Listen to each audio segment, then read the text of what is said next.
Hi ಎಲ್ರಿಗೂ ನಮಸ್ಕಾರ. ಬನ್ನಿ ಇವತ್ತು ಉತ್ತರ ಕರ್ನಾಟಕ ಸ್ಪೆಷಲ್ ಹೆಸರುಕಾಳು ಪಲ್ಯನ ಯಾವ ರೀತಿ ಮಾಡೋದಂತ ನೋಡ್ಕೊಂಡು ಬರೋಣ. ಫಸ್ಟ್ ಟೈಮ್ ಯಾರೆಲ್ಲ ವಿಡಿಯೋ ನೋಡ್ತಿದ್ರೆ ಎಲ್ಲರೂ ಚಾನಲ್ನ ಸಬ್ಸ್ಕ್ರೈಬ್ ಮಾಡಿಕೊಂಡು ಸ್ಕಿಪ್ ಮಾಡದೆ ಪೂರ್ತಿ ವಿಡಿಯೋನ ನೋಡಿ. ನಾನಿಲ್ಲಿ ಹೆಸರುಕಾಳನ್ನು 1 ಗ್ಲಾಸಷ್ಟು ಹೆಸರುಕಾಳನ್ನು ತೊಗೊಂಡಿದ್ದೀನಿ. ಒಂದು ಪಾತ್ರೆನ ಬಿಸಿ ಮಾಡೋಕ್ಕಿಟ್ಟು ಆ ಪಾತ್ರೆಗೆ ಹೆಸರುಕಾಳನ್ನು ಹಾಕ್ಕೊಂಡು ಇದನ್ನು ಚೆನ್ನಾಗಿ ಫ್ರೈ ಮಾಡ್ಕೊಳ್ಬೇಕು. ಸೊ ಸ್ಮೆಲ್ ಕೂಡ ಚೇಂಜ್ ಆಗುತ್ತೆ, ಹಾಗೆ ಕಲರ್ ಕೂಡ ಚೇಂಜ್ ಆಗುತ್ತೆ, ಘಮ ಘಮ ಅಂತ ಸ್ಮೆಲ್ ಬರುತ್ತೆ. ಅಲ್ಲಿವರೆಗೂ ನೀವು ಇದನ್ನು ಚೆನ್ನಾಗಿ ಫ್ರೈ ಮಾಡ್ಕೊಳ್ಬೇಕು. ಹೆಸರುಕಾಳು ಒಂಥರ ಕಲರ್ ಚೇಂಜ್ ಆದಾಗ ನೀವು ಇದನ್ನು ಸ್ಟವ್ ಆಫ್ ಮಾಡ್ಕೊಳ್ಳಿ. ನೋಡಿ, ಇವಾಗ ಇದನ್ನು ಚೆನ್ನಾಗಿ ಫ್ರೈ ಮಾಡ್ಕೊಳ್ಳೋಣ. ಮೀಡಿಯಮ್ ಫ್ಲೇಮಲ್ಲಿ ಇಟ್ಕೊಂಡು ಇದನ್ನು ಫ್ರೈ ಮಾಡ್ಕೊಳ್ಬೇಕು. ಈ ಹೆಸರುಕಾಳು ಪಲ್ಯ ನಾವು ರೊಟ್ಟಿ, ಚಪಾತಿ, ದೋಸೆ ಜೊತೆ ತಿಂದರೆ ತುಂಬಾ ಚೆನ್ನಾಗಿರುತ್ತೆ. ಅದರಲ್ಲೂ ಕಡಕ್ ಜೋಳದ ರೊಟ್ಟಿ ಮತ್ತು ಸಜ್ಜೆ ರೊಟ್ಟಿಯಲ್ಲಂತೂ ಸೂಪರಾಗಿರುತ್ತೆ. ಒಂದ್ಸರಿ ಟ್ರೈ ಮಾಡಿ ನೋಡಿ. ಇವಾಗ ಇದನ್ನು ತಣ್ಣಗಾಗಕ್ಕೆ ಬಿಟ್ಟು ಅದಾದಮೇಲೆ ತಣ್ಣಗಾದ್ಮೇಲೆ ಒಂದು ಕುಕ್ಕರ್ ತೊಗೊಂಡು ಕುಕ್ಕರ್ಗೆ ಹೆಸರುಕಾಳನ್ನು ಹಾಕ್ಕೊಳ್ಳಿ. ಹೆಸರುಕಾಳು ಎಷ್ಟು ಹಾಕಿರ್ತೀರ ಅದ್ರ ಡಬಲ್ ಅಷ್ಟು 2 ಪಟ್ಟಷ್ಟು ನೀರು ಹಾಕ್ಕೊಂಡು ಇದನ್ನು ಒಂದು 3ರಿಂದ 4 ವಿಸಿಲು ಹೊಡ್ಸ್ಕೊಳ್ಬೇಕು. ನಿಮಗೆ ತುಂಬ ಸಾಫ್ಟಾಗಿ ಬೇಕಂದರೆ ಜಾಸ್ತಿ ವಿಸಿಲ್ ಹೊಡ್ಸ್ಕೊಳ್ಳಿ, ಇಲ್ಲ ನಮಗೆ ಸ್ವಲ್ಪ ಬೇಕು ಅಂದರೆ ಒಂದು 2 ವಿಸಿಲ್ ಆದರೆ ಸಾಕು. ಇವಾಗ ನಾನು ಪಾತ್ರೆ ಇಟ್ಕೊಂಡು ಒಂದು 2-3 ಸ್ಪೂನಷ್ಟು ಎಣ್ಣೆ ಹಾಕ್ಕೊಂಡಿದ್ದೀನಿ. ಎಣ್ಣೆ ಬಿಸಿ ಆದಮೇಲೆ ಅದಕ್ಕೆ ಸಾಸಿವೆ, ಜೀರಿಗೆ ಮತ್ತು ಕರಿಬೇವನ್ನ ಹಾಕ್ಕೊಳ್ಳಿ.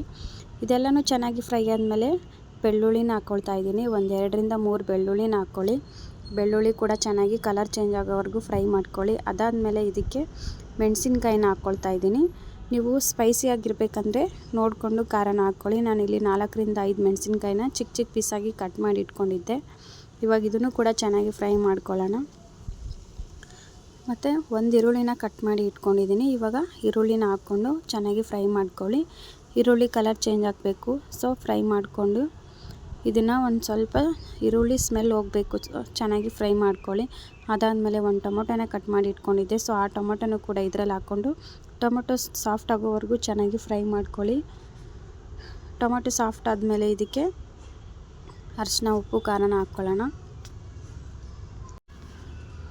ನೋಡಿ, ಇವಾಗ ಇದು ಚೆನ್ನಾಗಿ ಲೋ ಫ್ಲೇಮಲ್ಲಿ ಇಟ್ಕೊಂಡು ಇದನ್ನು ಚೆನ್ನಾಗಿ ಫ್ರೈ ಮಾಡ್ಕೊಳ್ಬೇಕು. ಒಂದ್ಸರಿ ಈ ರೀತಿ ಹೆಸರುಕಾಳು ಪಲ್ಯನ ಮಾಡಿ ನೋಡಿ, ತುಂಬಾ ಚೆನ್ನಾಗಿರುತ್ತೆ. ರೊಟ್ಟಿಯಲ್ಲಂತೂ ಸೂಪರಾಗಿರುತ್ತೆ. ನೀವು ಅನ್ನದ ಜೊತೆನೂ ತಿನ್ಬೋದು, ಮತ್ತು ಅನ್ನ ಸಾಂಬಾರು ಜೊತೆ ಸೈಡ್ ಡಿಶ್ಶಾಗಿ ಕೂಡ ನೀವು ಇದನ್ನು ಯೂಸ್ ಮಾಡ್ಬೋದು. ನೋಡಿ, ಇವಾಗ ಇದು ಟೊಮೊಟೊ ಎಲ್ಲ ಸಾಫ್ಟ್ ಆಗ್ತಾಯಿದೆ. ಇವಾಗ ಇದಕ್ಕೆ ಅರಿಶಿನ ಪುಡಿನ ಹಾಕ್ಕೊಂಡಿದ್ದೀನಿ. ಒಂದು ಅರ್ಧ ಇಲ್ಲ 1 ಸ್ಪೂನಷ್ಟು ಅರಿಶಿನ ಪುಡಿನ ಹಾಕ್ಕೊಳ್ಳಿ. ಒಂದು 2 ಸ್ಪೂನಷ್ಟು ಖಾರದ ಪುಡಿನ ಹಾಕ್ಕೊಳ್ಳಿ. ಅದಾದಮೇಲೆ ಒಂದಿಲ್ಲ 1-2 ಸ್ಪೂನಷ್ಟು ಉಪ್ಪು ಹಾಕ್ಕೊಳ್ಳಿ. ಎಷ್ಟು ಕ್ವಾಂಟಿಟಿಯಲ್ಲಿ ಮಾಡ್ತಾಯಿದ್ದೀರ ನೋಡಿಕೊಂಡು ನೀವು ಉಪ್ಪು ಮತ್ತು ಖಾರನ ಹಾಕ್ಕೊಳ್ಬೇಕಾಗುತ್ತೆ. ಇವಾಗ ಇದೆಲ್ಲನೂ ಚೆನ್ನಾಗಿ ಮಿಕ್ಸ್ ಮಾಡ್ಕೊಳ್ಳೋಣ.